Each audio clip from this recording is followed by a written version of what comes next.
लखनऊ।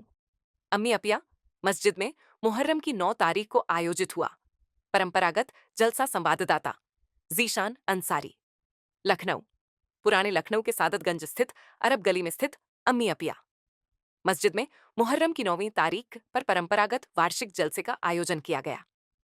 यह आयोजन पिछले कई वर्षों से लगातार होता आ रहा है और इस बार वर्ष 2025 में भी श्रद्धा और धार्मिक भावना के साथ मनाया गया। जलसे की शुरुआत कुरान पाक की तिलावत से हुई। इसके पश्चात सुन्नी मजलिस अमल के सदर मौलाना यासिर फारूकी ने विशेष संबोधन दिया। मौलाना यासिर फारूकी का बयान सुनने के लिए लखनऊ ही नहीं बल्कि आसपास के क्षेत्रों से भी बड़ी संख्या में अकीदतमंद पहुंचे। मस्जिद प्रांगण पूरी तरह से भरा हुआ दिखाई दिया। अपने बयान में मौलाना यासिर फारूकी ने मुहर्रम की अहमियत पर प्रकाश डालते हुए कहा कि यह महीना शहादत और सब्र का महीना है।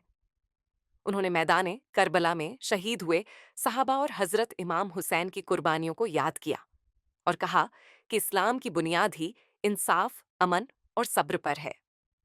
बयान के समापन के बाद मौलाना यासिर फारूकी ने देश की तरक्की, अमन ओ चैन और सभी इंसानों की भलाई के लिए दुआ कराई।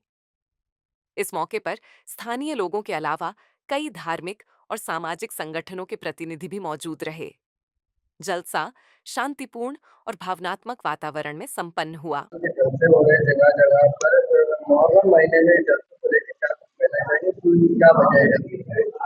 इन जलसों का मकसद सहाबा इकराम रिज़वानुल्लाहि ताला अलैहिम अजमाइन ने इस्लाम के लिए जो कुर्बानियाँ पेश की हैं, उन कुर्बानियों को अपने लोगों को बताना, अपने अक़ीदे के बारे में बताना कि ये दीन हमारे तक ऐसे ही नहीं पहुँचा है, बल्कि सहाबा इकराम रिज़वानुल्लाहि ताला अलैहिम अजमाइन ने अपनी जानों का नजराना दे करके इस दीन को हम तक पहुँचाया है, ताकि हमारे नौजवान समझें और इस दीन के ऊपर अमल करें।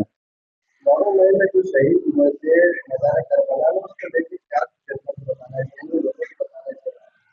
पहली मुहर्रमुल हराम को हज़रत उमर फारूक रज़ी अल्लाह ताला अन्हु शहीद हुए।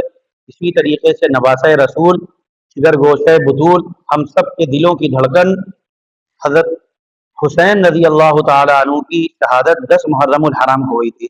और ये शहादतें कोई अपनी जानों के लिए नहीं, अपने ख्वाहिशात के लिए नहीं, बल्कि इस्लाम की सरबलंदी के लिए और अल्लाह रब्बुल इज़्ज़त को राज़ी करने के लिए हुई थी।